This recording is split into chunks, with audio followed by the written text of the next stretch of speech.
Hello बच्चों, कैसे हैं आप लोग। संगीता आंटी फिर आ गई है आपको कहानी सुनाने।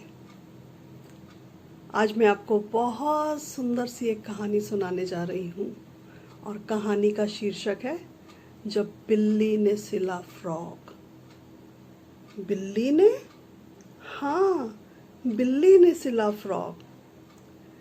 जूही की मम्मी जब सिलाई मशीन चलाती है तो उसे बहुत अच्छा लगता है।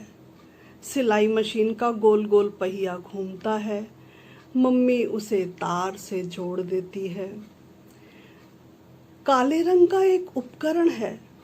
बिजली का बटन चालू करती है और उस काले बटन पर हाथ रखती है और मशीन चल पड़ती है। खटर पटर, खटर पटर। मशीन की सुई के पास एक छोटा सा बल्ब भी जलता है। जूही को ये बल्ब बहुत सुंदर लगता है। उस दिन जूही ने मम्मी से पूछा, मम्मी आप मेरा फ्रॉक कब सिलोगे? अगले इतवार को, और इस इतवार के साथ मुझे 2 छुट्टी और मिलेगी, एक शनिवार की और एक सोमवार की महावीर जयंती की। अच्छा, तब तो आप मेरी गुड़िया का भी फ्रॉक सिलना। जूही ने अपनी गुड़िया को गोद से कंधे पर उठाते हुए कहा। मम्मी हंस दी थी। जूही को अगले इतवार का बेसब्री से इंतजार था। शनिवार के दिन जूही माँ के इर्द गिर्द घूमने लगी और माँ को जूही का इस तरह से अपने आसपास घूमना अच्छा लगने लगा। माँ ने सूटकेस से एक नए कपड़े का टुकड़ा निकाला जो लाल रंग का था। उस पर पीले रंग के फूल थे और हरे रंग की बेल पूरे कपड़े पर छितरी हुई थी। माँ ने फर्श पर कपड़ा बिछाया तो जूही फुदक कर पास आकर बैठ गई। एक लंबा सा फीता माँ ने हाथ में लिया जिस पर 1 से 60 तक गिनती लिखी थी। ये क्या है मम्मी गिनती वाला? इसे इंच टेप कहते हैं। इससे मैं तुम्हारा नाप लूंगी। चलो खड़ी हो जाओ, मम्मी ने कहा। जूही खड़ी हुई। अपनी बाँह फैलाओ, माँ ने कहा। माँ ने इंच टेप से जूही की पीठ से छाती तक घेरा, कंधे से घुटने तक नापा, बाँह से कोहनी तक नापा। जूही को मजा आ रहा था, गुदगुदी हो रही थी उसे। अब माँ ने कपड़े पर इंच टेप रखकर नीले चौक से निशान बनाए और कैंची से काट डाला। कचर कचर, कचर कचर। अब मम्मी मशीन लेकर बाहर दालान में आ गई। दालान में बिजली के स्विच से मशीन को जोड़ा। मशीन का बल्ब जल उठा और जूही ने अपनी गुड़िया को नीचे रखा और ताली बजाकर कहने लगी, बल्ब जल उठा, बल्ब जल उठा, मशीन चालू है, मशीन चालू है।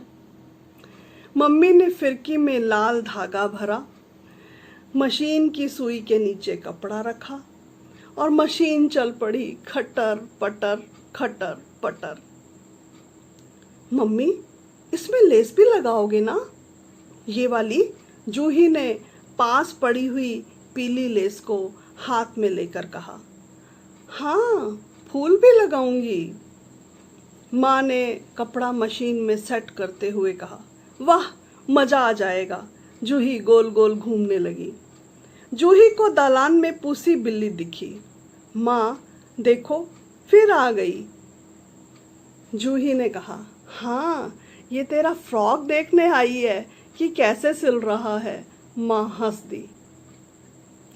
ओहो, ये क्या, मशीन चलनी बंद हो गई? ये तो बिजली चली गई, अंदर से दादी माँ ने बताया। अब जूही निराश हो गई। कोई बात नहीं, कल बना लेंगे, कल इतवार है और मेरी छुट्टी फिर है, माँ ने कहा। मशीन वहीं छोड़कर माँ शाम के खाने की तैयारी करने लगी कि बिजली नहीं आई तो खाना बनाने में मुश्किल हो जाएगी। पूसी बिल्ली अभी भी दालान में चक्कर लगा रही थी। जूही उसके आगे पीछे चक्कर लगाकर अपनी फ्रॉक न सिलने की बात भूल चुकी थी। मम्मी ने कुछ ब्रेड के टुकड़े पूसी बिल्ली के सामने रख दिए। आज बिजली को ना आना था ना वो आई, और मम्मी ने दालान से मशीन भी नहीं उठाई, और कपड़ा, लेस, फूल, कैंची, इंच टेप, धागा, धागे का डिब्बा सब वहीं छोड़ दिए। इतवार को जूही देर से उठी तो माँ से लिपट गई। माँ, आज पूरा हो जाएगा ना फ्रॉक? हाँ हाँ, बस नाश्ता कर लो। और जूही ने जल्दी से ब्रश किया, नहाई और अच्छे बच्चों की तरह डाइनिंग टेबल पर आकर बैठ गई। माँ ने आज उसका फेवरेट मूंगफली वाला पोहा जो बनाया था, जल्दी से खाकर जूही माँ का हाथ पकड़कर दालान की तरफ घसीटते हुए ले गई। ये क्या? पूसी बिल्ली मशीन के पास बैठी थी। मशीन का बल्ब जल रहा था। लाल फ्रॉक के घेरे पर पीली लेस लगी हुई थी। सुंदर सा फ्रॉक तैयार था। माँ, मेरी फ्रॉक पूसी बिल्ली ने सिल दी, जूही चिल्लाई। माँ भी आश्चर्यचकित थी। माँ ने फ्रॉक हाथ में लिया तो पूसी उठकर बाग में गोल गोल चक्कर लगाने लगी।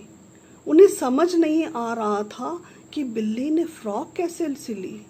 लेस, फूल, बटन सब टके थे लाल फ्रॉक पर। कमरे से दादी माँ आई और पोपले मुंह से हंस दी। अरे लाडो, मैं तो सुबह जल्दी ही उठ गई थी। बिजली आई हुई थी। मैं कई दिन से बहू को देख रही थी बिजली वाली मशीन चलाते। मेरा भी मन हो आया। कपड़े सिलने तो मुझे आते ही थे, पर आज तक हाथ वाली मशीन से ही सिले थे, तो सोचा क्यों ना बिजली की मशीन पर हाथ आजमाऊं। फिर क्या, बिजली का भरोसा भी नहीं, दिन में चली जाती है। अरे माँ जी, आपने तो एकदम कमाल कर दिया। बिल्कुल सही सिला है फ्रॉक।